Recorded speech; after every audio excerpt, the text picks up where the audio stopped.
আহলে বাইতে রাসূলের কি মর্যাদা।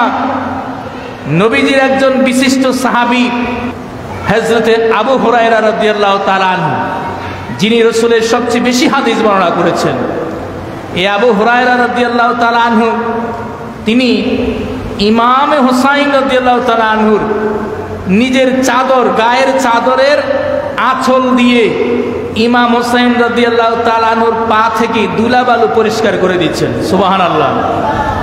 নবীজির একজন বয়স্ক সম্মানী সাহাবী, যিনি সবসময় মসজিদ নববীতে পড়ে থাকতেন নবীজির হাদিস মোবারক শোনার জন্য, তিনি নিজের গায়ের চাদরের আঁচল দিয়া ইমাম হুসাইনের পায়ের ধুলাগুলো পরিষ্কার করে দিচ্ছেন।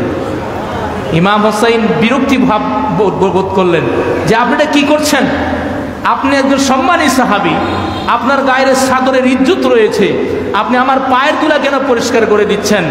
তখন তিনি বললেন, হে হুসাইন, আপনার কি মর্যাদা, আপনার কি সম্মান, এটা যদি আমি যেরকম জানি, নবীর অন্যান্য সাহাবাই কেরাম যদি সেরকম জানতো, তাহলে আপনাকে জমিনে পায়ে হেঁটে হাঁটতে দিত না, আপনার পা মাটিতে লাগ দিত না, তারা সব সময় আপনাকে কাঁধে কাঁধে করে রাখতো। সুবহানাল্লাহ।